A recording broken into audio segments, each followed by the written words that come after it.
नमस्ते दोस्तों, आपके अपने डार्क प्लॉट चैनल पर एक बार फिर आपका स्वागत है। मैं जानता हूं आप सभी को भूतिया कहानियां सुनने का शौक है और मैं भी। आज मैं आपको एक ऐसी कहानी सुनाने वाला हूं जो सिर्फ एक किस्सा नहीं है, बल्कि एक ऐसा अनुभव है जिसने मेरी नींदें उड़ा दी। यह कहानी है भारत की सबसे रहस्यमयी और डरावनी जगह भानगढ़ किले की। अगर आप कमजोर दिल के हैं तो शायद आपको यह वीडियो बंद कर देना चाहिए, क्योंकि जो मैं आपको बताने वाला हूं वो सिर्फ एक चेतावनी नहीं बल्कि एक हकीकत है। तो अपनी सीट बेल्ट बांध लीजिए, क्योंकि हम जाने वाले हैं उस अंधेरी रात में जहां से शायद कोई वापस नहीं आना चाहता। बात पिछले साल की है। मैं और मेरे 3 दोस्त राहुल, समीर और प्रिया हमेशा से एडवेंचर और थ्रिल के दीवाने रहे हैं। हमें भूतिया जगहों की कहानियां सुनना और उनके बारे में जानना बहुत पसंद था। एक दिन हमने तय किया कि हम भारत की सबसे कुख्यात भूतिया जगह भानगढ़ किले जाएंगे। हमें कई लोगों ने रोका, चेतावनी दी कि सूरज ढलने के बाद वहां रुकना मना है, लेकिन हमारे अंदर का रोमांच हमें खींचता चला गया। हम नहीं जानते थे कि हम किस दलदल में कदम रखने वाले हैं। हमने जयपुर से एक टैक्सी की और भानगढ़ की ओर निकल पड़े। रास्ता सुनसान था।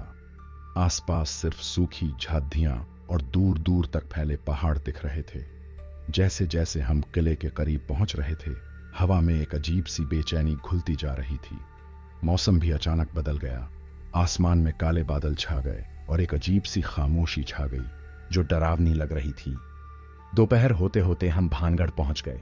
दूर से ही किला एक विशालकाय प्रेत की तरह खड़ा दिख रहा था। उसकी टूटी हुई दीवारें, सूखी बावड़ियां और वीरान गलियां एक अजीब सी उदासी समेटे हुए थीं।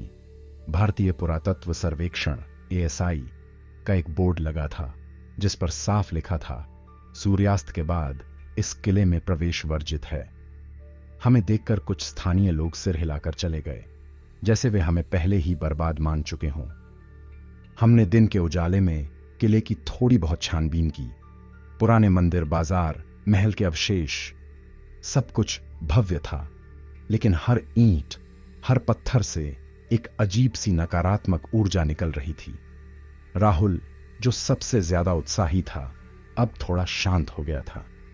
समीर तो तस्वीरें खींचने में लगा था, लेकिन प्रिया के चेहरे पर चिंता साफ दिख रही थी। शाम होने लगी। सूरज अरावली की पहाड़ियों के पीछे छिपने लगा और सुनहरी रोशनी धीरे धीरे लाल और फिर बैंगनी रंग में बदलने लगी। किले का रंग और भी गहरा और डरावना होता जा रहा था। हमने एक सुनसान जगह ढूंढी और वहीं छिपने का फैसला किया। हमारी योजना थी कि हम रात भर यहीं रुकेंगे और भानगढ़ के असली रूप को देखेंगे। काश हमने यह फैसला न लिया होता। जैसे ही सूरज पूरी तरह से डूबा, किले में एक भयानक सन्नाटा छा गया। वह ऐसा सन्नाटा था जिसमें आप अपनी धड़कनें भी सुन सकते थे। हमने अपनी टॉर्च जलाई, लेकिन उसकी रोशनी भी अंधेरे को चीर नहीं पा रही थी। तभी प्रिया के मुंह से हल्की सी चीख निकली। उसने बताया कि उसे लगा जैसे किसी ने उसके पास से गुजरा हो, जबकि वहां कोई नहीं था। धीरे धीरे किले से अजीबोगरीब आवाजें आने लगीं। कभी घुंघरुओं की हल्की छन छन, कभी किसी औरत के रोने की दबी हुई आवाज और कभी किसी आदमी के फुसफुसाने की आवाज। हमें लगा कि यह सब हमारी कल्पना है, लेकिन जब राहुल ने फुसफुसाते हुए कहा, यार ये आवाजें तो सच में आ रही हैं, तो हमारी रीढ़ में सिहरन दौड़ गई। हमें याद आया भानगढ़ की वो पुरानी कहानी, कैसे एक तांत्रिक सिंघिया राजकुमारी रत्नावती पर मोहित हो गया था। उसने राजकुमारी को वश में करने के लिए एक इत्र पर काला जादू किया था, लेकिन राजकुमारी समझ गई और उसने वह इत्र एक बड़े पत्थर पर फेंक दिया। तांत्रिक को लगा कि पत्थर उसकी ओर आ रहा है और कुचलने से पहले उसने पूरे भानगढ़ को श्राप दिया कि यहां कोई नहीं रह पाएगा। सभी लोग मारे जाएंगे और उनकी आत्माएं यहीं भटकती रहेंगी। और कहते हैं कि ऐसा ही हुआ। एक युद्ध हुआ और भानगढ़ पूरी तरह से बर्बाद हो गया। किले की हवा में अब एक अजीब सी ठंडक बढ़ गई थी जो हड्डियों तक को सुन्न कर रही थी। समीर, जो अभी तक अपनी बहादुरी दिखा रहा था, अब चुपचाप एक जगह बैठा था। अचानक हमने एक तेज चीख सुनी। यह एक औरत की चीख थी जो किसी दर्द से तड़प रही थी। यह आवाज पास के महल के खंडहरों से आ रही थी। हमारी हिम्मत जवाब दे रही थी। फिर हमें लगा कि हमारे चारों ओर कोई चल रहा है। पत्तों के सरसराहट की आवाज, दूर कहीं किसी के कदमों की आहट। लेकिन जब हम टॉर्च घुमाते तो वहां कोई नहीं होता। हमारी सांसें तेज हो चुकी थीं। राहुल ने कहा, चलते हैं यहां से, यह ठीक नहीं है। तभी प्रिया ने अपने मोबाइल की फ्लैशलाइट एक पुराने कुएं की ओर की। उस कुएं से एक अजीब सी बदबू आ रही थी और जैसे ही रोशनी पड़ी, हमें लगा कि कुएं के मुंह पर कोई सफेद परछाई खड़ी है। वह एक पल को दिखी और फिर अंधेरे में गायब हो गई। प्रिया की चीख निकल गई और वह राहुल के पीछे छिप गई। अब हम सब डरे हुए थे। हमने भागने का फैसला किया। हम टूटी हुई दीवारों और कंटीली झाड़ियों के बीच से रास्ता बनाते हुए किले के बाहर निकलने की कोशिश कर रहे थे। हर कदम पर हमें लग रहा था जैसे कोई हमारा पीछा कर रहा हो। कभी हमें अपने ठीक पीछे किसी की सांसें सुनाई देती तो कभी पैरों के पास से कोई ठंडी हवा गुजर जाती। हम किसी तरह किले के मुख्य द्वार तक पहुंचे, लेकिन गेट बंद था। हमें सब पर लगा फंस गए हैं। तभी पीछे से एक ठंडी कांपती हुई आवाज आई, तुम बच नहीं पाओगे। यह आवाज इतनी डरावनी थी कि हम सब अपनी जगह जम गए। हमने पीछे मुड़कर देखा। चांदनी रात में किले की सबसे ऊंची मीनार पर एक काली परछाई खड़ी थी। वह धीरे धीरे हमारी ओर बढ़ रही थी। हमारे पास सोचने का वक्त नहीं था। राहुल ने तुरंत एक टूटी हुई दीवार पर चढ़ना शुरू किया और हम भी उसके पीछे पीछे चढ़ गए।